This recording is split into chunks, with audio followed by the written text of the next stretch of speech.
Online में जो बच्चे हैं आवाज सुन पा रहे हैं, देख पा रहे हैं, एक बार ओके लिख दीजिए। अब यहां से ऐड कर दिया गया आपको। चलिए सही है।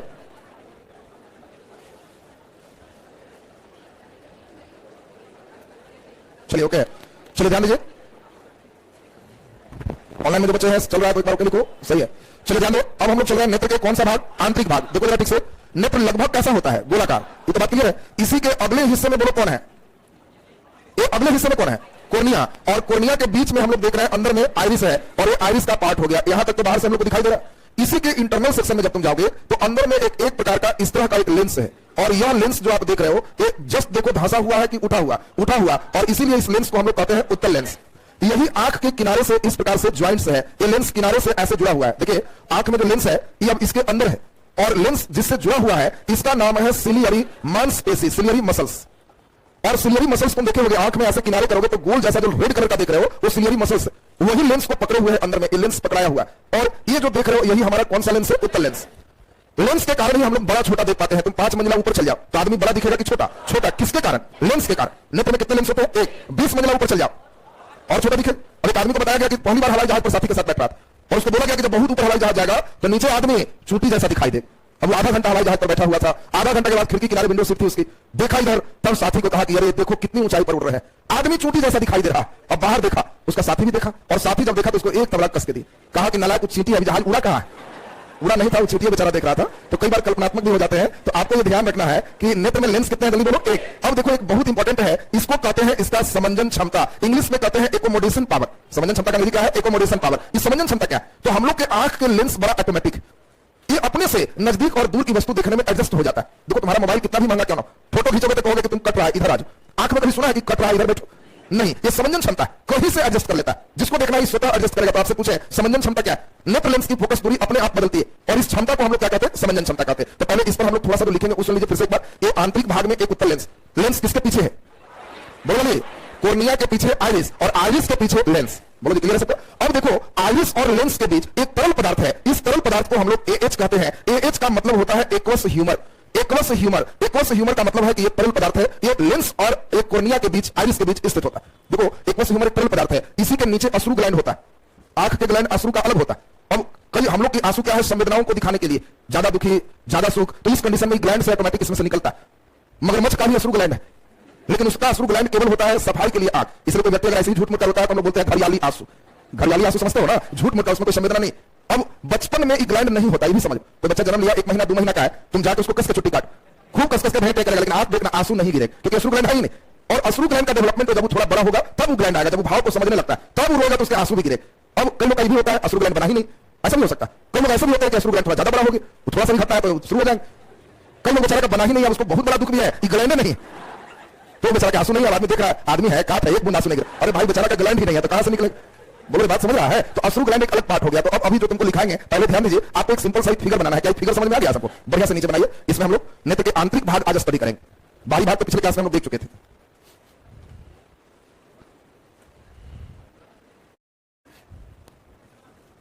और जैसे तैसे बनाओगे तो फिर समझ नहीं पाओगे, इस स्थित है। लिखा गया सबसे यहां तक। चलो अब ध्यान दीजिए, हम लोग ये देखे कि उत्तल लेंस का फोकस दूरी फिक्स्ड है कि बदलता है, बदलता है। किस क्षमता के कारण, समंजन क्षमता के कारण। तो हम लोग आराम से लिखेंगे। अब यहां पर जरा ध्यान से सुन लीजिए, ये जो पार्ट देख रहे हो, यही पार्ट ऐसे करके ऐसे बनाओ और फिर ऐसे बनाओ, इसी प्रकार से इसको ऐसे बना लो। ये जो सेक्शन देख रहे हो इसी का नाम है रेटिना। रेटिना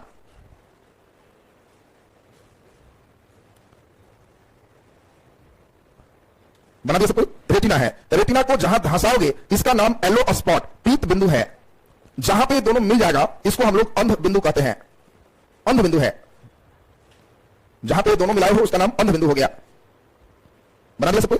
इसके बीच में लिख दो VH। VH को हम लोग कहते हैं विट्रियस ह्यूमर, विट्रियस ह्यूमर, कच्चा द्रव, vitreous humour. VH, H and VH दो लिक्विड आपको बनाना है, विट्रियस ह्यूमर। अब इसमें हम लोग को ध्यान ये देना है, थोड़ा सा पार्ट में इसको एक अलग कलर का अगर पेन है तो चला लोगे, ये ऐसे करके सेक्शन पूरा यहां से यहां चलेगा, जो रेटिना से अंदर होगा। इस लेयर का ही नाम हम लोग रखते हैं कोराइड। यह कोराइड है, कोराइड। ये रेटिना के अंदर सेक्शन में एक बना लेंगे जिसका नाम एक कोराइड है, कोराइड। चलिए ध्यान दीजिए, सभी का ध्यान अब बोर्ड पर आ जाए। इस पर हम लोग अभी क्लास पूरा करेंगे और आज दृष्टि दोष लगभग आपका कंप्लीट करेंगे। इसलिए आज नेत्र का सेक्शन लगभग हो जाएगा। अगले क्लास में हम लोग का जो है इधर सेक्शन कंप्लीट, तब एक क्लास ब्रेक कर लेंगे, उसके बाद लाइट खत्म हो जाएगा। सुनो आप सबको एकदम ध्यान दो। सबसे पहले हम लिखाएंगे लेंस। बोलो जल्दी जल्दी, इसमें जो लाइन लिखाएंगे, नेत्र में एक उत्तल लेंस होता है, क्लियर है? यह लेंस कांच का बना है कि प्रोटीन का? प्रोटीन का। यह लेंस प्रोटीन का बना हुआ होता है। इसके बाद तुमको कहेंगे लेंस सिलियरी मांसपेशी से जुड़ा होता है। यह लेंस में एक क्षमता होती है, समंजन क्षमता, और समंजन क्षमता के कारण इसकी फोकस दूरी स्वतः बदलती है, अपने आप बदलती है। बोलो, इसके बाद तुमको लिखाएंगे लेंस, और तुम्हारा इधर का सेक्शन कोराइड है या आइरिस है, आइरिस। तो लेंस और आइरिस के बीच में एक तरल पदार्थ होता है, कौन सा? एक्वस ह्यूमर होता है। बोलो जी, लेंस में इतनी बात एकदम क्लियर है सबको? लिख दीजिए जल्दी नीचे हेडिंग लेंस। मानव नेत्र में एक उत्तल लेंस होता है। बोलिए, एक उत्तल लेंस, जोड़ा नहीं करना, जोड़ा मैंने दो हो गया, एक ही लेंस है वो। नेत्र मैंने एक आंख के देखना है। मानव नेत्र में हम लोग एक ही आंख बनाया बोर्ड पर, तो दोनों आंख बैठ के पढ़ रही है, जोड़ा कर रही है। मानव नेत्र में एक उत्तल लेंस होता है। नीचे देख सकते, यह लेंस प्रोटीन का बना होता है। यह लेंस प्रोटीन का बना होता है। नीचे देख सकते, लेंस सिलियरी मांसपेशी से जुड़ा होता है। लेंस सिलियरी मांसपेशी से जुड़ा होता है। लेंस सिलियरी मांसपेशी से जुड़ा होता है। नीचे स्टार लगा के इंपॉर्टेंट लाइन है, समंजन क्षमता के कारण, समंजन क्षमता के कारण, समंजन क्षमता के कारण इस लेंस की फोकस दूरी, इस लेंस की फोकस दूरी स्वतः बदल जाती है। समंजन क्षमता के कारण इस लेंस की फोकस दूरी स्वतः बदल जाती है। नीचे देखिए, आइरिस और लेंस के बीच, आइरिस और लेंस के बीच तरल पदार्थ एक्वस ह्यूमर होता है। आइरिस और लेंस के बीच तरल पदार्थ एक्वस ह्यूमर होता है। आइरिस और लेंस के बीच तरल पदार्थ एक्वस ह्यूमर होता है। एक्वस ह्यूमर होता है। चलिए नीचे ध्यान दीजिए, अगला नंबर हम लोग एक टर्म चलेंगे जिसका नाम क्या है? कोराइड। सुनते जाएगा सबको ठीक से। इसमें ध्यान दें, एक चीज और लेंस में थोड़ा सा बता दे। देखो, ज्यादा उम्र होने पर ऐसा हो सकता है कि लेंस में जितना पारदर्शिता पहले था वो नहीं, लेंस दुधिया हो जाता है। और अगर लेंस दुधिया हो गया तो इस खराबी को मोतियाबिंद कहते हैं। देखिए, मोतियाबिंद एक अलग खराबी है। मोतियाबिंद सिर्फ और सिर्फ नेत्र लेंस से रिलेटेड है, और जिस व्यक्ति को मोतियाबिंद हो गया है, समझोगे कि वो इसका लेंस धुंधला हो गया। और इसका इलाज क्या है? लेंस बदल देना। हम लोग कृत्रिम लेंस उसके जगह डाल देते हैं। तो ऐसा संभव है, कोई व्यक्ति पहले से चश्मा लगा रहा था, उसको मोतियाबिंद हो गया, तो डॉक्टर क्या किया? अब एक्यूरेट सही पावर का लेंस इसमें डाल दिया। अब ई लेंस को निकाल लिया और सही लेंस डाल दिया। बोलो, चश्मा रखने की जरूरत है कि छुट्टी हो गई? छुट्टी हो गई। तो कुछ दिन वो केवल ब्लैक चश्मा पहने, ताकि अचानक लेंस पर ज्यादा लाइट नहीं मिले। धीरे धीरे वो सब चश्मा हटा दिया। तो अब कोई व्यक्ति कहेगा कि मोतियाबिंद के ऑपरेशन कराए, तो पूछना कितना के लेंस लगाए हैं? गारंटी लेंस लगाया होगा। अब वो कहेगा कि 5000 के लेंस लगाए हैं, तो बेचारे को खुश कर देना कि लेंस 1000 में होता है, 5000 आप एकदम टॉप क्लास का, एकदम ठीक हो। जिसको तुम कह देगा कि 5000 20,000 से नीचे वाला लेंस मैंने ठग दिया, तो समझो बुढ़ा बुढ़ी कहेगा कि बेटा ठग दिया, चिंता मत, उसमें भाग जाए। तो इसीलिए जितना के लगाया उसको टाइप कर देना। तो तुमको कभी भी कहे कि बताओ नेत्र लेंस के दुधिया होने से कौन सा दोष उत्पन्न होता है? मोतियाबिंद। तो थोड़ा मोतियाबिंद भी वहीं पर लिख दीजिए। वो दृष्टि दोष नहीं है, अधिक उम्र के कारण ऐसा होता है। नीचे रेस्ट लिख दीजिए, नेत्र लेंस के, नेत्र लेंस के, नेत्र लेंस के धुंधला हो जाने से, नेत्र लेंस के धुंधला हो जाने से, धुंधला हो जाने से मोतियाबिंद होता है। मोतियाबिंद होता है, जिसके उपचार में, जिसके उपचार में कृत्रिम लेंस लगाते हैं। हाँ, कांच का नहीं, सब प्रोटीन करेगा, कांच करेगा। जिसके उपचार में कृत्रिम लेंस लगाते हैं, जिसके उपचार में कृत्रिम लेंस लगाते हैं। आजकल सब लेंस भी कॉन्टेक्ट लेंस, जिस आदमी को चश्मा नहीं पहनना है तो कॉन्टेक्ट लेंस आता है। आपका कांच का नहीं बना हुआ है, वो भी प्रोटीन लेयर है। आप आंख में सिनेमा में देखोगे ऐसे करके वो लगा लिया, तो वो कॉन्टेक्ट लेंस है। चश्मा से छुट्टी, चश्मा है कॉन्टेक्ट में है, सटा हुआ। लेकिन उससे सक्सेस कब है? जब प्रदूषण नहीं है, आपको सोने समय उसको हटा के रखना है, धूल कण एकदम नहीं है, धूल कण वगैरह सब रहेगा तो सब जो आंख है उसको भी खराब कर दे। तो इसीलिए हाँ, सिंपल में आप ऐसे लगाए, प्रदूषण नहीं है, कॉन्टेक्ट लेंस लगा सकते हैं। मोतियाबिंद में डायरेक्ट लेंस ही बदल जाएगा आपका। चलो अब जल्दी बताओ, कोराइड कहां पे स्थित है? प्रोटीन अपने आप में एमिनो एसिड है, ठीक है ना? कोराइड कहां स्थित है जल्दी बोलो? नेत्र के आंतरिक भाग में कोराइड है। कोराइड किस कलर का होता है? काले या भूरे रंग का होता है। आगे वाला आंख नहीं सोचना, अंदर में भी काला है। जब हम लोग आंख का ऑपरेशन करेंगे तो अंदर में भी काला या भूरा निकलेगा, उसको हम लोग क्या कहेंगे? कोराइड। और ध्यान दीजिए, ये जो कोराइड है इसका काम है प्रकाश के परावर्तन को रोकना। ये देखो बहुत इंपॉर्टेंट काम। जो लाइट आंख के अंदर आ गया उसको ये टकरा के बाहर जाने नहीं देता। अगर लाइट बाहर चला जाएगा तब क्या होगा? आंख के अंदर वाला चीज बाहर से दिखने लगे। बोर्ड का लाइट आंख पर, बोर्ड दिख रहा, तो अगर लाइट अंदर जाता और टकरा के बाहर आता तो कोई आदमी बाहर से अंदर तक देखता कि अरे तुम्हारा अंदर तो बड़ा भयंकर नजर आ रहा। तो लाइट जो अंदर गया वो अंदर ही रह जाए, इसको अवशोषित करने वाला कौन है? कोराइड। इसीलिए ब्लैक कलर का है, जो आया उसको ऑब्जर्व करता है। तो क्वेश्चन आएगा, प्रकाश के नियंत्रण कौन करता है? आइरिस। प्रकाश के परावर्तन को कौन रोकता है? कोराइड। कोराइड किस कलर का है? काला या भूरा? तो नीचे रेस्ट दीजिए, कोराइड हेडिंग देखिए, कोराइड हेडिंग नीचे रेस्ट लिख दीजिए। नेत्र के आंतरिक भाग में कोराइड स्थित होता है। नेत्र के आंतरिक भाग में कोराइड स्थित होता है। आंतरिक भाग में कोराइड स्थित होता है। नीचे रेस्ट देखिए, कोराइड काला या भूरा रंग का होता है। क्लोराइड काला या भूरा रंग का होता है, काला या भूरा रंग का होता है। नीचे स्टार लगा के रास्ते लिख दीजिए। क्लोराइड, क्लोराइड प्रकाश के परावर्तन को रोकता है, क्लोराइड प्रकाश के परावर्तन को रोकता है, क्लोराइड प्रकाश के परावर्तन को रोकता है। क्लियर है सबका? चलिए नीचे स्टार लगा के हेडिंग दे दो, रेटिना। और अंतिम हम लोग रेटिना के बारे में सीखेंगे, नेत्र कंप्लीट हो जाएगा। रेटिना, रेटिना, चलो ध्यान दो, सभी लोग को बढ़िया से सुनना है। रेटिना बाहर स्थित है कि अंदर? अंदर, नेत्र के आंतरिक भाग में स्थित है। दूसरी बात, यही नेत्र में पर्दा का कार्य करता है, यह सबसे इंपॉर्टेंट बात है। रेटिना मानव नेत्र में पर्दा का काम करता है और किसी भी वस्तु का प्रतिबिंब नेत्र में इसी रेटिना पर बनता है और रेटिना पर बना प्रतिबिंब वास्तविक और उल्टा होता है। देखो रेटिना में वास्तविक उल्टा प्रतिबिंब बनता है। यहां से जो तुम देख रहे हो ये नर्वस सिस्टम है, तंत्रिका तंतु है और तंत्रिका तंतु से मस्तिष्क में सीधी सूचना जाती है। देखिए हम लोग का बॉडी का हेड कंट्रोल दिमाग, दिमाग पीछे है, इसमें थोड़ा सा भी चोट लगा तो गड़बड़, इसलिए ईश्वर ने दोनों हड्डी के उठा के अंदर फिट किया, उसके बाद भी तो हड्डी। हाँ दिमाग बहुत तेज है, जान के तुमसे कई बार प्रॉब्लम नहीं बनता, लगता है दिमाग को मारे, कहता मारो इसको, इधर कुछ नहीं, वो कभी नहीं कहेगा पीछे मार। तुम देखना कोई आदमी बहुत दुख में भी है तो अपना ही वाला पटकेगा, क्योंकि दिमाग का ऐसा पटको ना, कोई दिक्कत, पीछे मत पलटना, केवल इसको मत मार। ये बहुत वीआईपी सिस्टम है, सोच लीजिए। और इसीलिए कोई आदमी मान लो एक्सीडेंट किया, मोटरसाइकिल से गिरा, कहीं गिरा, आगे की ओर गिरा, नाक टूट गया, दांत टूट गया, इधर इतना छेद हो गया, उसको कुछ नहीं होगा, सब ठीक हो जाएगा। अगर पीछे की ओर गिरा और बेहोश है तो संभावना बहुत कम, क्योंकि पीछे होल बॉडी का नस रीढ़ की हड्डी स्पाइनल कोड के द्वारा तुम्हारा पीछे आता है। इसमें थोड़ा सा भी चोट लगने का मतलब कुछ भी हो सकता है। ये पूरा सिस्टम का तुम्हारा हेड कंट्रोल, और ये भोजन से तुम नहीं चलते हो, इसके कमांड से चलते हो। और ये दो इंजन, डबल इंजन है इसमें। दाया हाथ पैर उठना तो बाया इंजन से होता है, रेलवे जैसा उल्टा चलता है, और बाया हाथ पैर ये दाया इंजन से। कई लोग तुम देखना एक इंजन फेल हो गया, राइट फेल, तो उसका लेफ्ट हैंड और पैर फेल, कहेगा लगवा मार दिया, एक हाथ पैर नहीं उठ रहा है, एक अलंग साफ। अब सोचो रोटी सब्जी खूब खिला रहे हैं, लेकिन दाया इंजन फेल है तो बाया हाथ फेल है, उठाओ नहीं उठता, पैर उठाओ नहीं उठता, ये उठाइए तो उठ रहा है, कहना वो एक इंजन काम कर रहा है, वो फेल हो गया। दोनों इंजन फेल तो दोनों फेल हो। अब तो बताओ डबल इंजन समझ में आया। और पूरा बॉडी देखो इसी से कनेक्टेड। आजकल ऑपरेशन भी हो रहा है तो नया नया यही रिसर्च हो रहा है, स्पाइनल कोड में, रीढ़ में तुमको इंजेक्शन दिया जाए। अब बहुत बेहोश करने की जरूरत नहीं, तुमको पैर चिरेगा तो दाया पैर चिरेगा तो सूचना बाया तरफ जाएगा। अब फटाफट सिग्नल देगा कि देखिए सर चिर रहा है, सर एकदम दर्द हो रहा है, सर इतना हाथ ऑर्डर देगा, देखो तो बढ़िया से हाथ खून निकल रहा है, तब मुंह ऑर्डर देगा, चिल्लाओ, हाथ ऑर्डर देगा, पकड़ के फेंको, सब ऑर्डर दे देता है। ये बहुत तेज है जी, पूरा ऑर्डर देकर देता है। अब उसी में उसको घूस दे दी, शून्य कर दी, तो शून्य कर दिया तो अब वो कनेक्शन आना बंद हो। अब डॉक्टर काट रहा है तो पूछ रहा है कोई दिक्कत करना, सर कोई प्रॉब्लम नहीं है, कनेक्शन नहीं, काट के फेंक दो, कोई दिक्कत नहीं। बोलो जी बात समझ कनेक्शन का। अब सोचो दाया पैर में अगर मच्छर काटे तो उसको थोड़ा सा भी दर्द होगा तो सिग्नल भेजेगा कि हेलो हम दाया पैर की उंगली दर्द का सिग्नल है। अब इतना हाथ ऑर्डर देगा, इमेज देखो, वो देखेगा कहेगा सर मच्छर है, इतना हाथ ऑर्डर देगा, उड़ा दो उसको, टपका दी।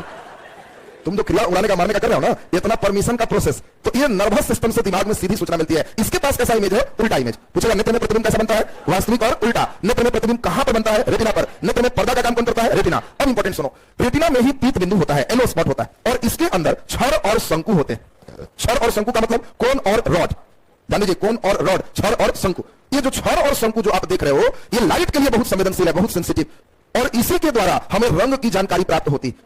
हम लोग जो कलर देखते हैं, हम लोग की दुनिया जो पूरे कलर है, ये छड़ और शंकु के कारण।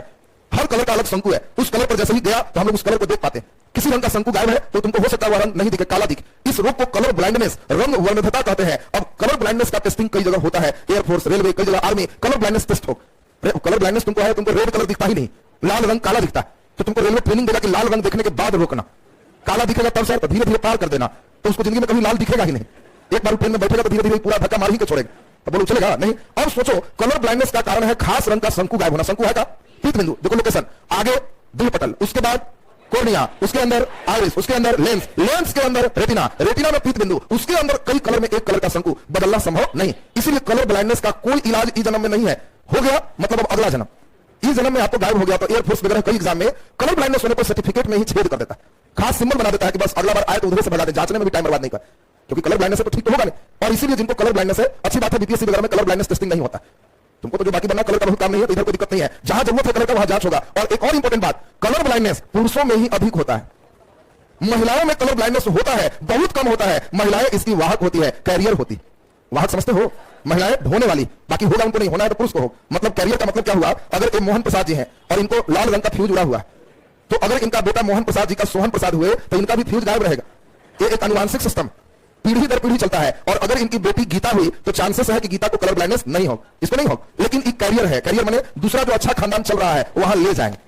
माने अगर मान लो कि यहाँ रोहन प्रसाद जी अब यहाँ अच्छे कुल खानदान के, अब इनके यहाँ किसी को कलर ब्लाइंडनेस नहीं है और गीता का विवाह यहाँ होता है, और इनके बेटे राधे श्याम जी हुए और इन राधे श्याम को कलर ब्लाइंडनेस, तो डॉक्टर पूछेगा कि आपके खानदान में और किन्हीं को, तो उनके दादी मां जोर से कहेगी किसी को आज तक नहीं था, तब इधर से आया है। कैरियर समझ में आ गया? ये ढोने वाला सिस्टम है महिलाओं के द्वारा। पुरुषों में कलर ब्लाइंडनेस ज्यादा होते हैं और यह एक हेरिडिटरी आनुवांशिक बीमारी है। आनुवांशिक का मतलब पीढ़ी दर पीढ़ी चलेगा। अब ध्यान दीजिए, खास कलर के शंकु उड़ने से ऐसा होगा, सोचो हम लोग को ईश्वर कितना बढ़िया बनाए, हर कलर देख सकते हैं, लाल पीला हरा ब्लू, 84,000 कलर देखने में सक्षम, उतने शंकु सेंसिटिव है हम लोग के अंदर। बाकी मुर्गी बकरी गाय भैंस सांप इनके शंकु नहीं है, उनकी दुनिया ब्लैक एंड व्हाइट थी भी।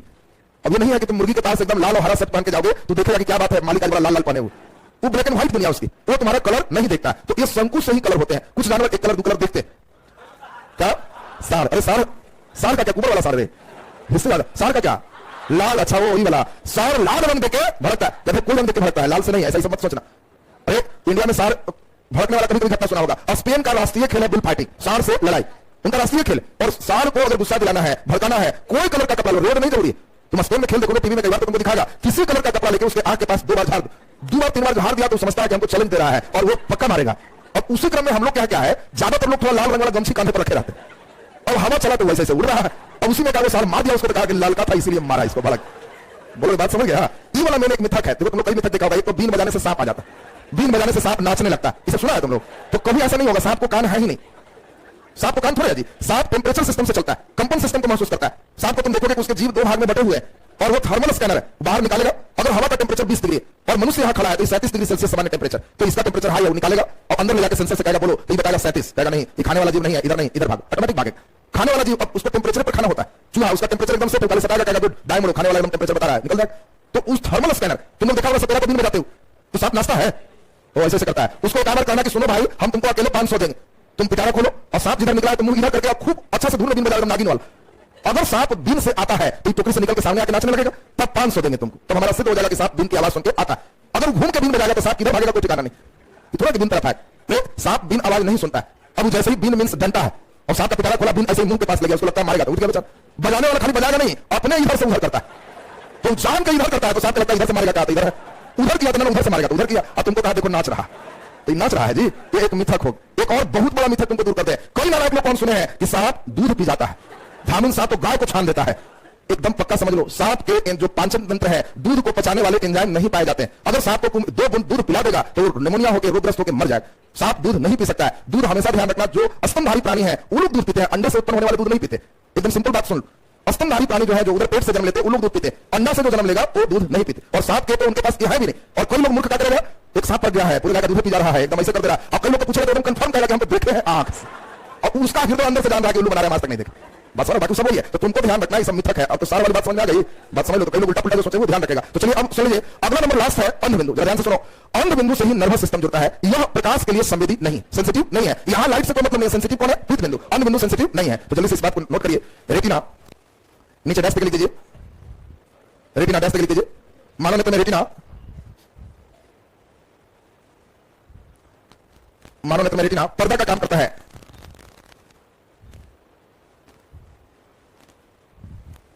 मानो नेत्र में रेटिना पर्दा का कार्य करता है। नीचे डैश देखिए, नेत्र में किसी वस्तु का प्रतिबिंब, नेत्र में किसी वस्तु का प्रतिबिंब रेटिना पर बनता है। नेत्र में किसी वस्तु का प्रतिबिंब रेटिना पर बनता है, रेटिना पर बनता है। अब सारा के डैश लिख लीजिए, रेटिना पर बना प्रतिबिंब, रेटिना पर बना प्रतिबिंब वास्तविक और उल्टा होता है। रेटिना पर बना प्रतिबिंब वास्तविक और उल्टा होता है, वास्तविक और उल्टा होता है, परंतु तंत्रिका तंतु के द्वारा, नर्वस सिस्टम के द्वारा,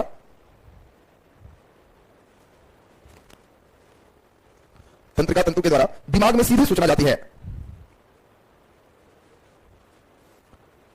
जिज्ञासु जी है हमारे गांव में, एक बूढ़ा आदमी है सर, आंख से देखा है दूध पीते हुए सांप को। वही बूढ़ा आदमी है जिसका आत्मा जानता है कि हम ऐसा नहीं देखे उल्लू बना रहे हैं। ऐसा नहीं होता है, हमेशा ध्यान रखना। कोई देखा भी है तो सांप धामिन वाला कहता है ना, तो धामिन को पकड़ के एक दिन 200 ग्राम जबरदस्ती दूध पिला देना है, उसको डर होता नहीं है। तो 2 दिन बाद देखोगे मर गया। क्यों मर गया? दूध पीने से मर गया। ये बात ध्यान रखना, दूध पीने से मोटा जाएगा नहीं है।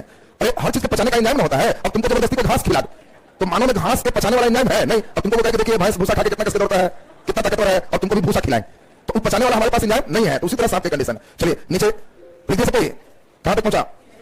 सीधी सूचना जाती है। चलिए नीचे डैश दो, लिखिए रेटिना से जुड़े पीत बिंदु होते हैं, रेटिना से जुड़े पीत बिंदु होते हैं, रेटिना से जुड़े पीत बिंदु होते हैं जिसमें छड़ और शंकु स्थित होता है, जिसमें छड़ और शंकु स्थित होता है, छड़ और शंकु स्थित होता है। यह प्रकाश के लिए सुग्राही है। सुग्राही मीन सेंसिटिव। यह प्रकाश के लिए सुग्राही है, यह प्रकाश के लिए सुग्राही है और इसके द्वारा रंगों का ज्ञान प्राप्त होता है। इसके द्वारा रंगों का ज्ञान प्राप्त होता है, रंगों का ज्ञान प्राप्त होता है। नीचे डैश देखिए, कोई खास रंग का न दिखना, कोई खास रंग का न दिखना, कोई खास रंग का न दिखना रंग वर्णता कहलाता है। कोई खास रंग का न दिखना रंग वर्णता कहलाता है, रंग वर्णता कहलाता है। यह एक आनुवांशिक रोग है, कलर ब्लाइंडनेस और हेरिडेटरी रोग है। यह एक आनुवांशिक रोग है, आनुवांशिक रोग है। नीचे डैश देखिए, अंधबिंदु, अंधबिंदु प्रकाश के लिए सुग्राही नहीं होता है।